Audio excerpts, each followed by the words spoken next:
Bienvenue dans cet épisode spécial du podcast de Résalience, une organisation à but non lucratif dont la mission première est de préserver l'intégrité de chaque être humain et de promouvoir l'équité au sein des organisations de travail. Le podcast Résalience explore la notion d'inclusion sous tous les angles, afin de vous informer, vous sensibiliser et vous apporter des outils pour comprendre un concept bien trop complexe pour être abordé sous un angle unique. Bonjour, je suis Joëlle Payom, fondatrice de Résalience et animatrice de ce podcast. Cet épisode est un hors-série qui intervient à un moment charnière de l'aventure de Résalience, à l'aube des 4 ans de notre organisation. Pour cette fois, je conserve le micro, mais je serai à la place de l'invité et j'aurai le plaisir d'être interviewée par Sonia Mesbahi, l'une des toutes premières personnes. Bonjour Joëlle, merci pour cette présentation. Comme tu l'as rappelé, je fus l'une des premières personnes à te contacter le 10 octobre 2020. Cette date est très importante car elle constitue l'anniversaire de Résalience. À ce propos, ma première question, après 4 ans de cette aventure Résalience que nous allons célébrer prochainement, donc le 10 octobre 2024, quel bilan fais-tu de ce chemin parcouru ? Le bilan est positif, forcément, parce qu'après 4 ans d'existence, nous sommes encore là, nous sommes toujours là. Et 4 ans, c'est vraiment un âge symbolique pour une organisation à but non lucratif, et pour toute organisation ou toute entreprise d'ailleurs. Hein. Donc le bilan est positif. Alors le chemin a été semé d'embûches, il y a eu beaucoup de défis, il y a eu beaucoup de doutes, mais globalement le bilan est vraiment positif et sur le plan humain est très enrichissant. Donc personnellement, le bilan que j'en fais, c'est celui-là. Alors, faisant partie de l'organisation, je sais tous les accomplissements de Résalience. Et à ce propos, quelles sont selon toi les plus grandes réalisations que l'organisation ait déployées jusqu'à présent ? Alors, en termes de réalisation, il y en a beaucoup. Il y a des petites, des grandes, mais effectivement, quand je pense je pense à 2 choses très importantes. C'est le lancement de la plateforme, le développement de la plateforme de recueil et d'écoute de la parole, rescare.com. Qu'on a lancé c'était fin 2022 de mémoire, et qu'on a lancé juste dans la foulée d'un autre lancement, celui de la Journée internationale contre le harcèlement et pour l'inclusion dans le monde du travail. Donc pour moi, ce sont vraiment les 2 réalisations majeures et qui ont joué un rôle important, très important dans notre développement, tout simplement, quoi. Alors nous aurons l'occasion de revenir justement sur ces 2 grandes réalisations. Nous entrerons dans le détail. Mais avant cela, tu restes quand même une entrepreneure. Et on sait à quel point l'aventure entrepreneuriale peut être non pas un long fleuve tranquille, on le sait. Compliqué. Et à ce propos, j'aimerais savoir, selon toi, quelles leçons les plus importantes tu retires de cette aventure ? La patience. En fait, c'est les apprentissages. Hein. Les personnes qui sont proches de moi savent que je ne suis pas un modèle de patience. J'aime que ça se passe et que ça se passe vite. Donc ces 4 dernières années, ce que j'ai appris, c'est la patience, c'est l'abnégation. C'est également l'importance de l'entourage, en fait. Et tu parlais d'aventure entrepreneuriale. Pour pouvoir avancer, tu sais, il y a une phrase, j'aime bien utiliser le proverbe africain qui dit « Quand on est seul, on va vite, ensemble, on va plus loin ». Mais pour aller plus loin, ensemble, il faut bien s'accompagner. Parce que intégrer ou accueillir des personnes dans une aventure entrepreneuriale, si ce ne sont pas les bonnes personnes, ça peut mettre un holà, un stop en fait à tout. Et plusieurs fois dans l'aventure, il y a eu des personnes qui qui ont essayé de se greffer, qui se sont rapprochées, mais pas avec les meilleures intentions du monde. Consciemment ou inconsciemment, qui étaient dans du sabotage, en fait. Donc ça, c'est, j'ai envie de dire, au niveau humain, leçon humaine, c'est vraiment ça avant tout. On peut aller loin, et on l'a fait aujourd'hui en 4 ans, mais c'est très important de bien s'accompagner, donc de savoir faire le tri autour de soi. Et la difficulté, c'est que quand on lance une organisation, que ce soit une organisation à but non lucratif comme la nôtre, ou une entreprise, puisque j'ai ouvert une entreprise aussi, une structure de conseil à côté. Les débuts sont compliqués, sont difficiles, encore plus quand on est une femme. Je ne suis pas dans la victimisation, mais ce sont les faits. Hein. C'est plus compliqué d'avoir du soutien, c'est plus compliqué d'avoir du réseau quand on est une femme. Donc, quand les gens viennent vers nous et nous disent « Écoute, j'ai envie de t'aider, c'est super ce que tu fais », on accueille ça, en fait. On ouvre grand les portes, et en ouvrant grand les portes, on ne se méfie pas et on peut faire entrer les loups dans la bergerie. Et après, malheureusement, le risque zéro, il n'existe pas. Et on a beau parfois essayer de faire du filtre, ou parfois on est recommandé, ou les personnes qui nous approchent nous ont été recommandées par une autre personne, donc on baisse encore plus ses gardes. Mais quand on fait rentrer le loup dans la bergerie, à un moment, il faut savoir monter les crocs.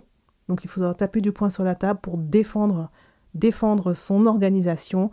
Et faire donc je note la patience, bien s'entourer, savoir montrer les crocs quand c'est nécessaire. Oh oui. Et est-ce que tu pourrais aussi dire que ça t'a traversé l'esprit de tout arrêter, ou tu as toujours persévéré? Il y a une période où je pensais 5 fois dans la journée, je me disais je vais tout arrêter, et puis 5 fois je reprenais. Donc dans les phases de bas, parce que c'est des hauts et des bas continuellement, oui, bien sûr, j'ai eu énormément de doutes. Mais dans mon cas, j'ai envie de dire, il y a quelque chose qui est plus fort que moi, en fait, dans cette aventure. Et j'expliquais aussi à une relation, il n'y a pas très longtemps, que parfois j'ai l'impression que ma mission prend le pas sur moi-même. C'est que ma mission qui me porte. On me dit, tu portes quelque chose, tu portes une mission, tu portes un projet. Je porte un projet, mais la mission me porte, en fait, et me tire. Et dans les moments de doute, à chaque fois, on dit souvent, quand tu veux tout arrêter, souviens-toi de pourquoi tu as commencé. Et le pourquoi, il est très important. Et effectivement, dans le moment de doute, c'est mais pourquoi je fais tout ça ? Et mon pourquoi, c'est ma valeur, l'une de mes valeurs premières, c'est-à-dire la justice et l'intégrité. Et je fais tout ça pour servir la justice, pour arriver à contribuer à créer un monde plus juste, plus équitable, et un monde globalement. Et tout ça en travaillant dans un environnement que je maîtrise, c'est le monde de l'entreprise. Parce qu'avant de devenir entrepreneur, j'ai travaillé pendant presque 20 ans au sein d'organisations en France, en Suisse, et des organisations matricielles, des grands groupes aussi. Et voilà, pour moi, c'est comment j'arrive à faire rentrer, à faire intégrer la notion de justice, ou en tout cas la mettre en pratique, à faire en sorte qu'elle soit mise en pratique au sein des organisations, pour qu'ensuite ça puisse cascader dans la société dans sa globalité. Oui, Joëlle, tu viens de l'évoquer, Résilience, c'est avant tout une histoire motivée par la justice, l'équité, le respect de l'intégrité des individus. Donc ce n'est pas anodin. Cela a guidé des réalisations majeures, comme ce que tu as évoqué précédemment, la journée du 24 mai, la plateforme et bien d'autres. Et si tu fais un pas de côté, quelles rencontres clés ont façonné ou orienté la perspective de Résilience ? Il y en a eu énormément, en positif comme en négatif, mais même dans le négatif, il y a eu du positif, parce que dans le négatif, il y a toujours quelque chose d'important, c'est des apprentissages. Mais j'ai envie de commencer par le positif et les rencontres clés. Ça a été la toute première rencontre qui est née de quelque chose de négatif, d'où le Résilience d'ailleurs. C'est la rencontre avec l'avocat qui a été en charge de mon dossier, celui à qui j'ai fait appel au moment où je me suis retrouvée justement la cible... au moment où j'ai réalisé que j'avais été la cible de harcèlement répété pendant 7 ans dans une organisation pour laquelle je travaillais ici à Genève.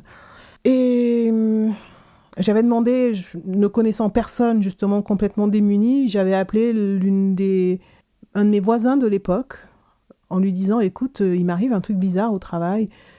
Est-ce que tu aurais le nom d'un bon avocat et puis d'un bon médecin ?» Et il m'a donné le nom d'un bon avocat et d'un bon médecin. Et ce sont les 2 personnes, en fait, auxquelles je me suis rattachée pendant les 2 années qui ont suivi. Parce que, suite à cet épisode, et puis, il y a eu un procès, en fait. Donc, j'ai dû aller au bout d'un procès, d'une procédure qui a duré 2 ans.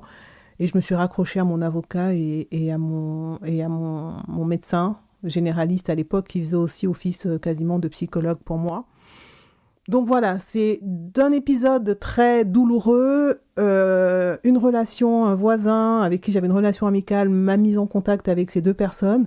Et ces 2 personnes, en fait, ont inspiré Résilience aussi. Parce que quand je suis sortie de cette histoire au bout des 2 ans de procédure, j'ai rencontré d'autres personnes et à qui je parlais naturellement de mon histoire, parce que une fois que tu es passé par là et que tu as fait un travail sur toi et que tu as fait ta thérapie, moi j'en parle aujourd'hui sans aucune colère, sans aucune haine, j'ai vraiment dépassé ça. Et j'en parle assez naturellement. Et le fait d'en parler naturellement, les personnes se confient naturellement à moi. Et j'ai réalisé que dans mon histoire, il y avait quelque chose d'universel, non pas dans l'histoire, mais dans la manière dont je l'avais vécue. Ce qu'on appelle l'atteinte à l'intégrité. Et que ce soit un homme ou que ce soit une femme qui vit du harcèlement moral, sexuel ou dans le contexte professionnel ou dans tous les contextes d'ailleurs, c'est une profonde atteinte à ton intégrité où derrière ça crée une perte de confiance, une perte d'estime de soi, etc., etc. Et donc, quand en discutant avec ces personnes, je me suis rendu compte que ce qui manque à une victime quand elle vit ce type de situation, c'est un bon médecin et ce qui est clé en fait sur le chemin pour éviter de sombrer, c'est d'avoir accès dans son entourage immédiat à un bon médecin et à un bon avocat quand même, pour avoir des conseils. Donc j'ai envie de dire, voilà, les 2 premières rencontres qui ont été très structurantes pour moi, c'était ce médecin, c'était cet avocat, où je me suis dit à un moment, comment je fais en sorte d'apporter aux autres ce que moi j'ai eu, parce que j'ai eu de la chance, entre guillemets, c'est comment je permets à quiconque qui a vécu ce type de situation de se raccrocher en fait et de trouver tout de suite le bon médecin et le bon avocat, parce que malheureusement, dans tous les métiers, il y a des brebis galeuses. Tout le monde n'est pas intègre. Il y a des médecins qui ne sont pas intègres. Il y a des thérapeutes qui ne sont pas intègres. Il y a des avocats, et j'en ai aussi vu dans les 4 ans, qui ne sont pas du tout intègres. Et voilà, donc c'est de là qu'est né ça. Après, il y a plusieurs autres rencontres que j'ai fait dans différents réseautages. C'est des rencontres amicales. Il y a la rencontre avec toi, d'ailleurs. Tiens, c'est bien, parce que tu étais la première, comme on disait tout à l'heure, à cliquer, à me contacter via LinkedIn le 10 octobre 2010, où je venais de faire le post, même pas 10 minutes après que j'ai fait le post pour annoncer la création de Résalliance, tu m'as contacté. Et puis après, depuis 4 ans, on chemine ensemble. Donc il y a toi, il y a Rachi, qui est une de nos autres coachs. Voilà, aujourd'hui, je revenais sur ce que je disais tout à l'heure, vous disiez c'est important dans l'aventure entrepreneuriale d'être bien accompagné. Et aujourd'hui, j'ai autour de moi des personnes qui partagent les mêmes valeurs que moi, la même vision, et ensemble, on chemine. Et pour citer que ces noms-là, il y a Sébastien aussi, il y a Samy qui vient de rejoindre l'équipe. Et puis, il y a des rencontres avec Fardine, j'y pense maintenant. C'est Fardine, il a créé une société de support informatique et où il intervient auprès des entreprises de toutes les tailles pour les accompagner dans leurs projets d'externalisation de services ou de prestations informatiques. Et Fardine, il m'a sorti une épine du pied parce que je parlais de la plateforme qu'on avait réussi à lancer, où je pensais qu'on l'avait réussi, un super lancement en 2022. Et au fur et à mesure du temps, je me suis rendu compte que le prestataire qui développait la plateforme, c'était quelqu'un de pas du tout intègre, qui avait fait les choses à l'inverse du bon sens, en fait, qui avait sous-traité, en fait, il a une structure en Suisse et puis il a sous-traité au Maroc ou en Tunisie, je sais plus, en Tunisie, et sans faire aucun suivi. Enfin bon, je me suis retrouvée avec une plateforme bancale, on va dire ça comme ça, pour utiliser un mot, je pourrais utiliser un nom encore plus vieux, plus dur, mais quelque chose de bancal. Et Fardine, toujours dans le hasard des rencontres via LinkedIn, il m'a vraiment sorti une épine du pied et il nous a permis aujourd'hui de reconstruire une autre plateforme, et en plus à un tarif intéressant, enfin en faisant les choses, j'ai envie de le dire, juste de manière intègre et propre.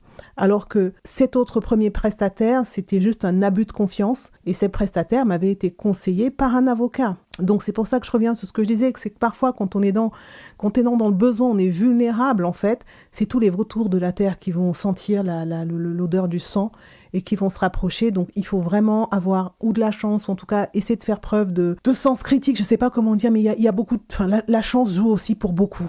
Mais une fois de plus, malgré ces rencontres, j'ai envie de dire, ces épisodes désagréables, à chaque fois, ce que je me dis toujours, c'est qu'est-ce que ça m'apprend ? Quelle leçon je tire de là ? Le fait d'avoir fait le mauvais choix de prestataire au départ, c'est que j'aurais dû prendre le temps de faire un appel d'offres. Et en plus, je suis une ancienne acheteuse. J'ai travaillé pendant plus d'une quinzaine d'années dans le domaine des achats. J'étais responsable achat.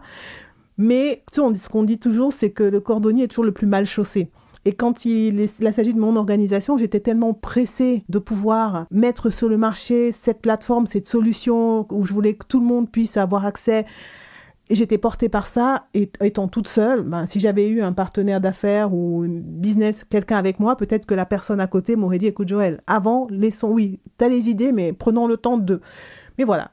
Tu es seule, femme, entrepreneur, et puis passionnée comme je le suis par mon sujet, qui me touche ensuite, en plus qui vient d'une histoire très personnelle, donc ça vient vraiment de mes tripes. J'ai fait des erreurs, et on appelle ça les erreurs des débutants. Mais de toutes les erreurs sont là sur le chemin justement pour nous apprendre des leçons et pour en tirer des leçons.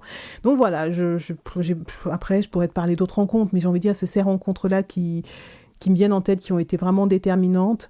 Après aussi, il y a une autre rencontre, c'est celle que j'ai faite avec Maya Dougou, qui est la présidente et la cofondatrice de l'association structurelle, Et à l'époque, elle me contactait pour m'inviter à participer à une table ronde sur le leadership féminin. Et de fil en aiguille, on a parlé pendant toute une après-midi pour préparer sa table ronde. Et puis je me suis dit à un moment, il faut que je lui parle de mon projet. Et là, je lui ai confié que j'avais ce projet de lancer la journée internationale en lui disant surtout, tu n'en parles à personne, c'est secret, top secret.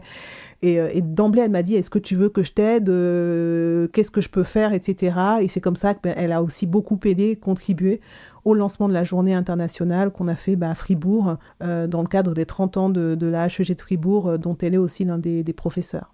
Je trouve ton témoignage vraiment important parce qu'on revient effectivement à l'aventure entrepreneuriale, c'est ce que tu as évoqué, avec les bonnes et les mauvaises rencontres. Et surtout, je pense que pour nos auditeurs et ceux qui s'intéressent à Résalliance, c'est très important de comprendre que cette aventure, c'est avant tout du vécu, comme tu l'as relaté. Et ça, effectivement, je pense pour moi, à mon sens, c'est une information majeure, c'est de comprendre que Résalliance, c'est avant tout une histoire qui est née de ce que tu as traversé comme épreuve et que tu nous as relaté à travers les rencontres que tu avais pu faire. Alors, pour avancer, on a beaucoup parlé des grandes réalisations de Résalliance. Il y en a une sur laquelle j'aimerais que l'on fasse un focus en particulier. C'est le projet de certification. Grande nouveauté, ouais. Grande nouveauté, effectivement. Et alors, cette certification Résalliance, tu me dis si je me trompe, mais l'idée, c'est de proposer, c'est de remettre aux organisations qui le méritent un prix, le prix Résalliance. Peux-tu nous en dire plus sur cette nouveauté ? Alors, la certification, effectivement, elle est très en lien, elle est liée au prix. C'est que mon objectif dans tout ce qu'on fait, la sensibilisation, la prévention, l'accompagnement des employés, des employeurs sur cette question très complexe, comme on disait, du harcèlement sous toutes ses formes, que ce soit moral, sexuel, institutionnelles et toutes les formes de discrimination qui font partie du spectre du harcèlement. L'objectif, c'est d'avoir de l'impact. Pour avoir de l'impact, il faut qu'on s'assure qu'on ait toutes les parties concernées qui agissent concrètement. Et pour moi, ceux et celles qui doivent agir en priorité ou ensemble, parce que je parle toujours d'agir ensemble pour des organisations inclusives et performantes, il y a les employeurs. Pourquoi ? Parce que les employeurs aujourd'hui ont une responsabilité sociétale. On parle de RSE de plus en plus depuis ces dernières années, on parle d'ESG. La responsabilité sociétale des employeurs, c'est d'éviter de faire en sorte que des problématiques qui sont nées dans leurs organisations impactent la société en général, tout entière. Les employeurs aussi, juridiquement maintenant, dans tous les pays, et ça fait partie du droit du travail, sont responsables de préserver l'intégrité ou de faire en sorte que l'intégrité de leurs employés soit respectée. Donc, je parlais tout à l'heure d'atteinte à l'intégrité, le fait que quand on vit du harcèlement, c'est une atteinte à l'intégrité. Donc ça, c'est une responsabilité de l'employeur de mettre en œuvre les moyens. Donc, c'est une obligation de moyens, pas une obligation de résultat. On reviendra peut-être dessus plus tard. C'est que l'employeur doit prouver qu'il a mis en œuvre tous les moyens pour protéger l'intégrité de ses salariés. Et donc, pour moi, c'est important, à travers la certification qu'on va lancer, de mettre en lumière les employeurs qui mettent les moyens, donc qui agissent concrètement pour préserver l'intégrité des employés, pour promouvoir l'équité, et donc en préservant l'intégrité pour prévenir le harcèlement sous toutes ses formes. Donc les employeurs avec lesquels on aura travaillé, notamment via la plateforme Rescare, puisqu'on a développé un programme d'accompagnement des organisations de travail de toutes les tailles et de tous les secteurs d'activité, parce que la problématique, elle existe partout. Aujourd'hui, peut-être pour revenir sur des chiffres, j'aime toujours me rattacher à des chiffres. La réalité, c'est qu'aujourd'hui, selon l'OIT, un employé sur 5 vit du harcèlement ou de la violence psychologique dans le cadre du travail. C'est 6 femmes sur 10 en Europe qui est la cible de harcèlement sexuel durant toute sa vie professionnelle, c'est-à-dire, tu imagines, de 18 ans à 64 ans. Et il n'y a pas d'âge, ça ne s'arrête pas. Je suis intervenue sur des cas avec des agressions sexuelles concernant des femmes de 62 ans.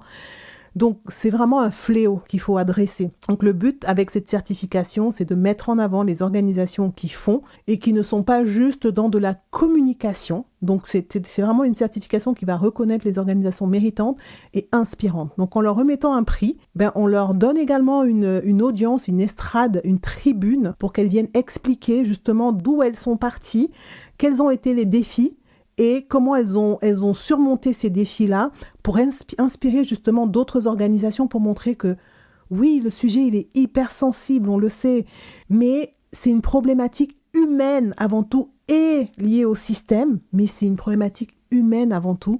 Et comment on fait en sorte que l'humain soit au centre des stratégies organisationnelles et comment on travaille ensemble. Donc, c'est d'encourager, donc la remise de prix, ça va aussi dans cette idée d'encourager de plus en plus d'employeurs à oser affronter le problème en leur disant « il y a un problème, il est humain, ce n'est pas vous personnellement qui êtes visé. Il se passe des choses dans votre organisation dont vous n'avez pas forcément le contrôle, mais vous pouvez justement mettre en place des mesures pour prévenir, et parce que le risque zéro n'existe pas, pour accompagner, pour mieux gérer les cas, et pour accompagner les victimes et les aider à se reconstruire. Et pour ça, il y a des solutions. Et les Alliances emmènent ces solutions en plus via la plateforme Healthcare, où on propose des services et des prestations en prévention, en gestion de risque, en accompagnement, en formation continue, etc., etc. Donc c'est vraiment ça le but, c'est de pouvoir mettre ces organisations en avant pour qu'elles puissent inspirer d'autres organisations.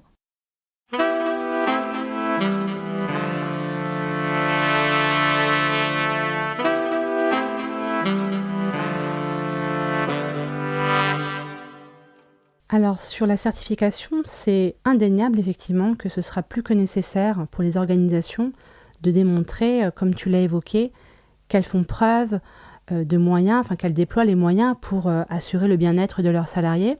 Selon toi justement, quels sont les enjeux pour les organisations d'obtenir cette certification ? Ou du moins, quels sont les enjeux s'ils ne l'obtiennent pas, cette certification ? Une chose est sûre, c'est que les organisations qui auront cette certification et qui auront reçu un prix justement, et le prix on va le remettre, je ne l'ai pas précisé, il sera remis dans le cadre de la journée internationale contre le harcèlement et pour l'inclusion dans le monde du travail qu'on a initié en 2022. Donc à partir de 2025, c'est ça l'objectif, c'est de commencer donc une fois par an, d'utiliser justement l'estrade ou la tribune qui est offerte par la journée internationale, par cette célébration, qui implique, comme je disais, des organisations comme clés, comme l'OMS, l'OIT, qu'on a déjà eu à notre table ronde à Bruxelles récemment, la Fédération des employeurs, etc., des entreprises.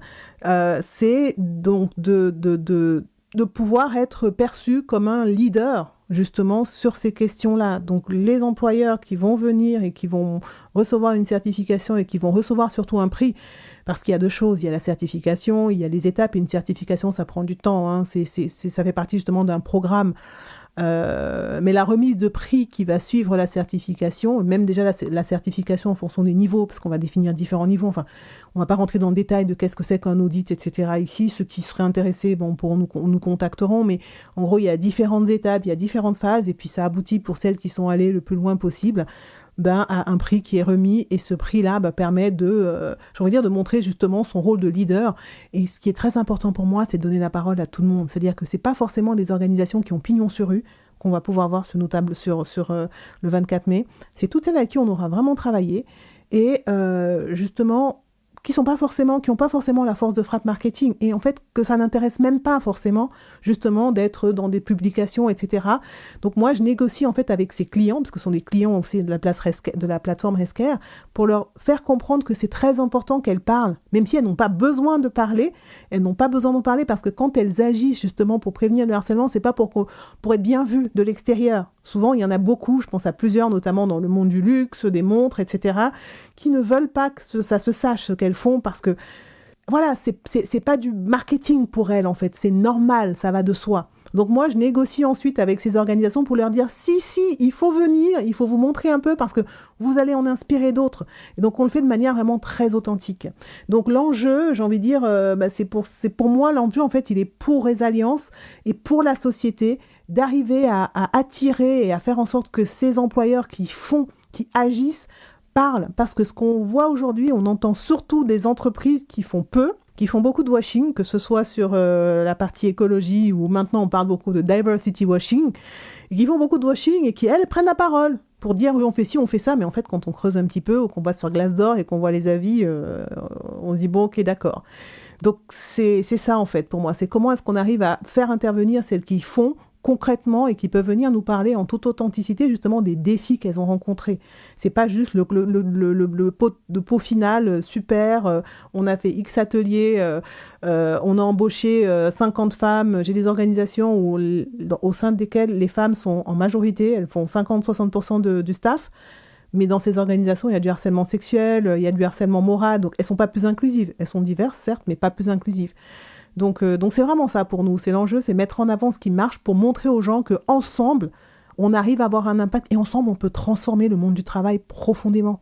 C'est vrai que cette certification, ce que je me dis aussi, c'est que ça favorise quand même l'attractivité des entreprises, des organisations. Ça permet aussi de donner un gage de bien-être des salariés. Je pense que on est à une époque maintenant où les salariés sont de plus en plus regardants sur leur environnement de travail, sur les organisations qui les recrutent. Et à mon sens, voilà, pour rejoindre ce que tu disais, c'est qu'en termes d'enjeux, c'est cette image. Une chose est sûre, c'est que la réputation des organisations, elle est très importante et que le marché du travail a beau être tendu, avec les nouvelles générations, mais il y a des attentes qui sont différentes des anciennes générations. Et même dans les anciennes générations, il y a beaucoup de gens qui se réveillent aujourd'hui et qui se disent, ben voilà, moi, j'ai travaillé pendant 10-15 ans en mettant de côté complètement ma famille. Donc, on veut avoir un équilibre vie privée,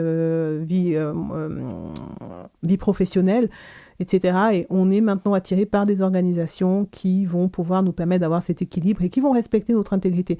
Donc, c'est bien que tu le rappelles, c'est l'enjeu pour l'entreprise si effectivement c'est la réputation, l'image, c'est attirer les meilleurs talents parce qu'on rentre dans une période de pénurie des talents aussi, on en parle beaucoup en Suisse notamment, mais partout dans le monde. Et c'est un peu paradoxal parce que d'un autre côté, c'est une période où il y a beaucoup d'entreprises qui licencient, il y a du chômage et puis il y a l'intelligence artificielle qui arrive. Donc il y a une peur justement des salariés et à juste titre d'être remplacés par la machine. Donc oui, la période, elle est j'aime pas le terme challenging, et elle est complexe, elle est compliquée. Il y a beaucoup de turbulences, voilà. Mais dans tout ça, pour les entreprises, ça reste comment j'attire les meilleurs employés, les meilleurs talents pour être le meilleur sur le marché. Et puis, il faut pas oublier une chose, on dit toujours un employé heureux, un employé bien dans sa tête, c'est un employé plus productif. Donc ça veut dire une organisation qui a des employés qui sont bien, qui vont au travail sans avoir la boule au ventre, ce sont des employés qui vont donner beaucoup plus.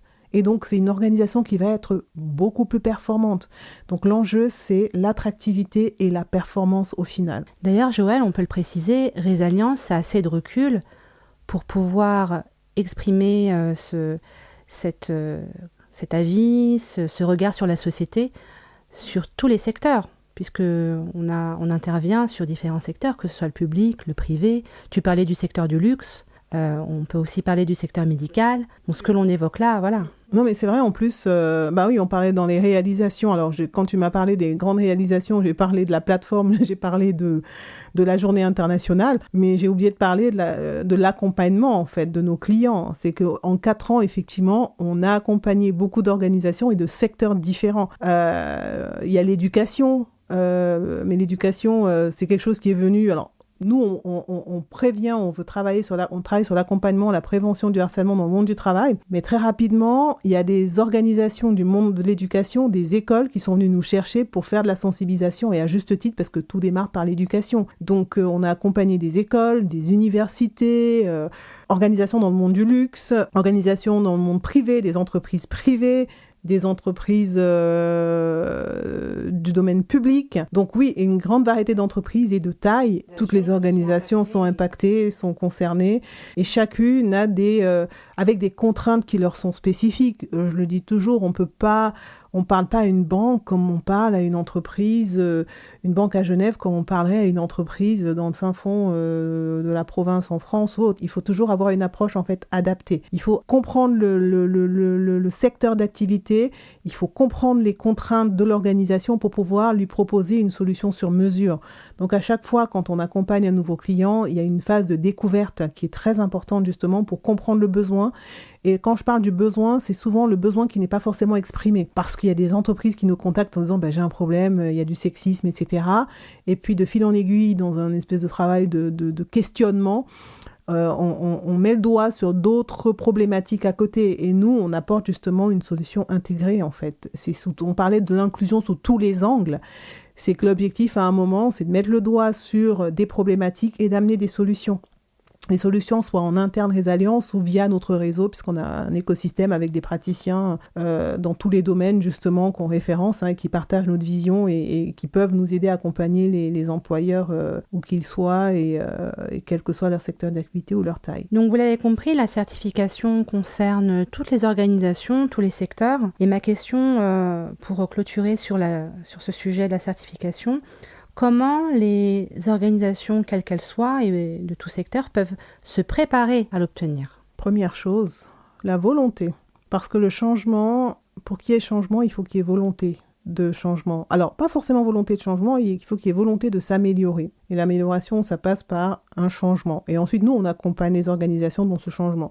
Donc, la préparation, il faudrait qu'elles nous contactent, en fait, tout simplement. Et puis, nous, ensuite, on va leur partager le programme, le détail du programme, etc. et ce qu'il faut faire pour pouvoir l'avoir. Donc, j'ai envie de dire, comme ça, je ne peux pas donner d'informations sur comment il faut se préparer, il faut réunir des documents, il faut surtout, pour moi, en fait, en interne, identifier les sponsors. Parce qu'il va forcément, c'est ce genre de processus de changement, de transformation, enfin, la certification, ça vient avec, il va y avoir du chamboulement au sein de l'organisation. Donc, il faudra qu'il y ait des sponsors et des alliés forts au sein de l'organisation parce qu'il y aura des freins. Il y aura des personnes, on dit le changement, ça fait peur. Personne n'a envie de changer. Tout le monde veut rester dans sa zone de confort. Donc, le changement, ça fait peur. Il va forcément y avoir des personnes qui seront un peu plus réticentes. Donc, la première chose, c'est d'identifier déjà les alliés en interne, les personnes qui ont envie d'y aller. Et pour moi, il y a une tête, en fait. C'est que le haut, ça va du haut en bas. Pour pouvoir se lancer là-dedans, dans ce type d'exercice, et pour pouvoir prétendre à la certification, il faut que le chef ou la chef d'entreprise soit convaincu. Et ensuite, ça descend. Et puis après, il faut nous contacter pour savoir justement le programme détaillé de Resalliance. Mais tout part de la plateforme Rescare. Et en fait, la première étape, c'est de la certification. C'est un état des lieux qu'on fait via la plateforme d'écoute justement avec nos questionnaires en ligne, etc. Enfin, tout part de notre plateforme d'écoute et d'orientation rescare.com, quoi. Oui, très important donc de se renseigner via notre plateforme rescare.com. On a beaucoup évoqué Resalliance et la plateforme c'est rescare.com. Et comme tu le disais Joël, la prise de contact, le début de tout pour se préparer à obtenir cette certification, ça se passe sur rescare.com. REZ-CARE.com. Et puis dans tous les cas, on mettra le nom de la plateforme dans le descriptif ou les informations complémentaires de cet épisode. Alors un autre événement qu'on a beaucoup évoqué, c'est la journée du 24 mai contre le harcèlement et pour l'inclusion au travail. Alors cette journée, ça a été fondée par Resalliance, donc par toi Joël. Elle est dédiée à la lutte contre le harcèlement et comme je le disais, pour l'inclusion au travail. Et ma question, pourquoi cette journée est si cruciale et comment les entreprises et les organisations, quelles qu'elles soient, peuvent-elles y participer? Alors, c'est une journée, comme tu disais, dédiée à la sensibilisation sur cette thématique très complexe, harcèlement au travail et inclusion. En fait, j'ai eu l'idée de lancer cette journée parce qu'en 2022, je me suis rendu compte qu'il n'y avait aucune journée, justement, qui traitait de cette problématique spécifique, qui pourtant est un vrai fléau, comme je dis toujours, le rappellent les chiffres de l'OIT. L'Organisation internationale du travail a sorti des études. L'Organisation internationale du travail a également ratifié, il y a une convention la première convention, en fait, c'est la première convention à donner une définition internationale de qu'est-ce que c'est que le harcèlement au travail. Donc ça aligne déjà tous les pays sur qu'est-ce que c'est. Parce qu'il y a beaucoup de gens, on n'a pas forcément toutes les mêmes définitions en fonction du pays, de la culture, du système législatif, etc. Et la deuxième chose que cette convention fait, c'est qu'elle enjoint les États signataires à mettre en place des mesures pour accompagner les victimes de harcèlement. Donc, quand moi, en 2022, je cherchais une date qui soit en lien avec ces thématiques et qui la traite, je me suis rendu compte que ça n'existait pas, donc j'ai décidé qu'on allait l'en lancer. Donc, j'ai proposé à notre comité à l'époque, de dire, écoutez, on va lancer la journée internationale. L'objectif étant qu'une fois par an, on réunisse tout le monde, toutes les parties clés, en fait, pour toutes les parties prenantes clés, et surtout des experts internationaux, à réfléchir ensemble sur la thématique, non pas juste pour en parler, mais comme toujours, c'est en parler pour mieux agir. Et agir, c'est-à-dire concevoir, discuter des solutions qui existent, parce qu'il existe beaucoup de solutions, dont la nôtre, mais dans d'autres pays, il y a d'autres structures qui proposent des solutions aussi qui peuvent être innovantes. Et donc, c'est de parler de ces solutions-là, de les mettre en lumière et d'encourager surtout l'action individuelle et collective. Je parle toujours c'est un fléau qui est systémique, qui est humain et qui est systémique, et c'est ensemble qu'on pourra venir à bout de ce fléau. Donc c'est ça, c'est une journée qui est dédiée à ça, où on décortique le problème, on en parle sous tous les angles et surtout avec une approche transverse et intersectionnelle. C'est-à-dire c'est pas une journée dédiée au harcèlement qui concerne les femmes dans le monde du travail, c'est les êtres humains dans le monde du travail. Donc c'est aussi reconnecter avec ce qui fait notre humanité. Et comme je disais, c'est remettre l'humain au centre des stratégies organisationnelles. Donc une fois par an, on fait une grosse piqûre de rappel. Et puis c'est important pour les organisations et les employeurs de se joindre à cette journée parce que c'est pour eux, c'est pour les aider en fait à pouvoir dépasser, surmonter des problématiques qu'ils vivent ou qu'ils vivront un jour, parce que je dis toujours, là où il y a deux cerveaux, il y a un risque de harcèlement. Et peu importe la taille de l'organisation, alors sauf si on est soi-même avec soi-même, un auto-entrepreneur ou un consultant, il ne va pas se harceler tout seul, mais par contre, un consultant peut travailler avec un fournisseur et se retrouver en position d'être harcelé par un fournisseur ou par un client. Donc on rentre toujours, donc ça concerne vraiment tout le monde. Donc c'est important que tout le monde se joigne pour apprendre, pour en discuter ensemble, pour apprendre sur les solutions, pour apprendre sur ce qui se fait dans d'autres organisations et pour être inspiré. Et on revient justement sur la remise des prix Résalliance avec ces structures, ces organisations qu'on invitera et qui viendront sur une estrade nous expliquer justement par quels défis elles sont passées pour pouvoir inspirer d'autres employeurs. Alors tu l'as rappelé Joëlle, cette journée du 24 mai 2025 sera aussi l'occasion de remettre les prix aux organisations qui font preuve d'exemplarité sur le respect de leurs salariés, la mise en place de dispositifs favorisant le bien-être des salariés. Je précise aussi que cette journée peut faire l'objet d'une inscription dans le cadre du plan de formation. À destination des organisations, n'hésitez pas à inscrire vos salariés dans le cadre de leur droit à la formation. Donc merci pour ces informations. Et je précise aux auditeurs que s'ils veulent s'inscrire, ils peuvent se rendre sur notre site Résalliance ou bien nous suivre sur LinkedIn où nous communiquons énormément sur cette journée et notamment à la rentrée où de grandes annonces seront prévues pour présenter cette journée du 24 mai 2025. Et puis aussi préciser qu'il y a un site dédié au 24 mai, c'est www.24may.org. Donc c'est vraiment le site dédié pour la journée, et sur ce site-là, les gens peuvent voir ce qui a déjà été fait dans l'édition 1, l'édition 2. Pour rappel, le premier anniversaire, on l'a célébré à Genève en 2023, à l'auditorium de la Fédération des entreprises romandes. On était plus d'une centaine pour un premier anniversaire, et on avait à cette table ronde une des représentantes de l'OMS, le président de la Fondation Foyer Handicap de l'époque, on a eu le directeur général de la CCIG, la Chambre de commerce, qui est aussi présent. Et surtout, on avait la marraine de la journée internationale, qui est Micheline Calmiret, qui est une ancienne présidente de la Confédération. Donc sur le site, voilà, et puis 24 mai 2024, donc cette année, on était à Bruxelles, où on a eu l'honneur de recevoir une représentante de la Commission européenne.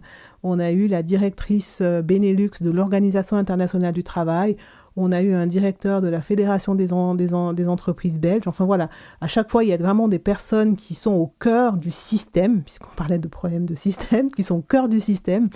Et puis on met aussi les liens et les vidéos et les photos sur les éditions précédentes. Donc il suffit d'aller sur le site pour avoir accès à tout ça. Et puis si les personnes ont des questions autres, on peut contacter directement Resalience, et là c'est très simple, c'est l'adresse email contact@resalience.com. Oui, c'est important que tu rappelles effectivement les précédentes éditions. Ça me permet aussi de dire à nos auditeurs, à tous ceux qui nous écoutent, que le programme à venir sera tout aussi réjouissant. Et je le rappelle encore une fois, c'est une journée où on apprend énormément. C'est une réelle journée formative.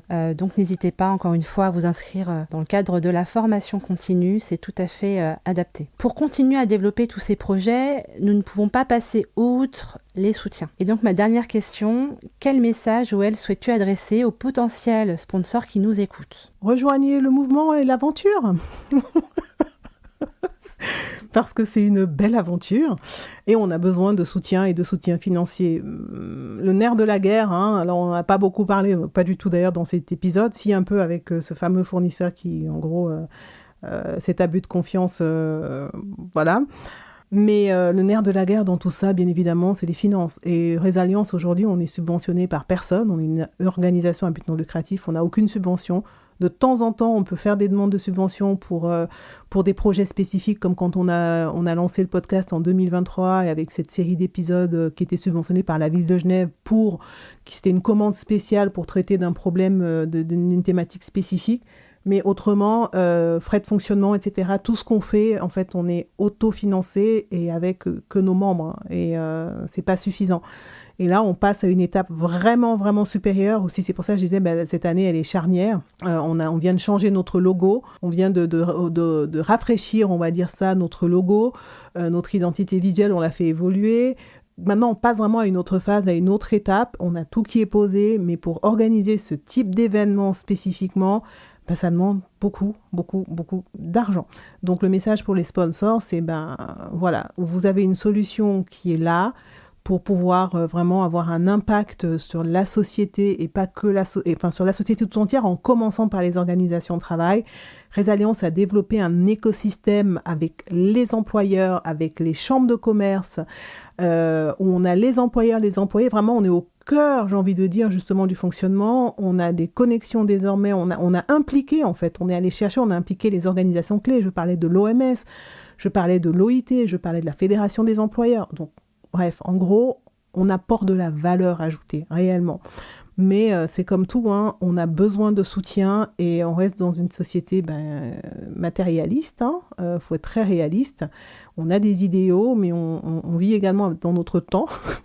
Dans la société dans laquelle on est. Voilà, donc le message, c'est aidez-nous.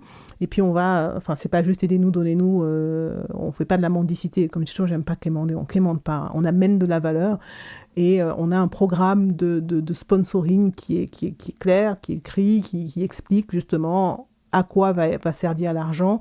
Et puis derrière le programme de sponsoring, on a aussi prévu on va dire, une manière de remercier nos sponsors avec, une fois de plus, toujours des services à valeur ajoutée.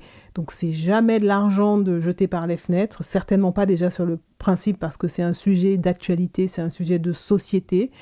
Et puis derrière, notre objectif étant toujours d'avoir de l'impact, on propose, si ces sponsors sont des organisations, on propose des services qui vont leur apporter de la valeur aussi dans leur quotidien. Mais bon, voilà, elles peuvent nous contacter aussi, ou nous contacter directement, et puis je serai ravie de leur expliquer le programme de sponsoring. Écoutez, nous arrivons à la fin de ce podcast. Joëlle, je tenais à te remercier. Merci beaucoup pour tout ce que tu nous as transmis aujourd'hui. Resalience, vous l'avez compris, a un impact profondément positif sur la manière dont les organisations considèrent le bien-être de leurs salariés. Pour ceux qui souhaitent en savoir plus ou devenir sponsor, n'hésitez pas à nous contacter. Nous transmettrons toutes les informations sur la barre d'informations dans laquelle nous communiquerons ce podcast. Merci à tous nos auditeurs d'avoir été avec nous aujourd'hui. N'oubliez pas de marquer dans vos agendas la journée du 24 mai 2025 et de suivre notre podcast pour d'autres discussions passionnantes. À très bientôt. Merci beaucoup Sonia. C'était très intéressant d'être à la place de l'invité. En général, c'est moi qui suis l'animatrice, mais tu as fait, c'était génial, tu as été parfaite. Donc, tu as réussi à me tirer les verres du nez et à me faire parler. Donc, c'est chouette. Et merci à toi pour ta présence, pour ton soutien et de faire partie de l'aventure. Et je me réjouis si on parle d'étapes de 4 ans, je me réjouis beaucoup des 4 prochaines années et puis de continuer cette aventure tous ensemble, là. On continue. On continue, on ne s'arrête certainement pas. Jamais. Et à nos auditeurs et auditrices, je vous dis à très bientôt parce que là, on prépare une autre série justement de 4 épisodes pour vous sensibiliser sur un sujet qui ne manquera pas de faire parler. Voilà, c'est ça, on s'arrête là pour le petit teaser. Je vous dis à très bientôt, c'était Joëlle Payom et Sonia Mesbahi pour le podcast Résalience.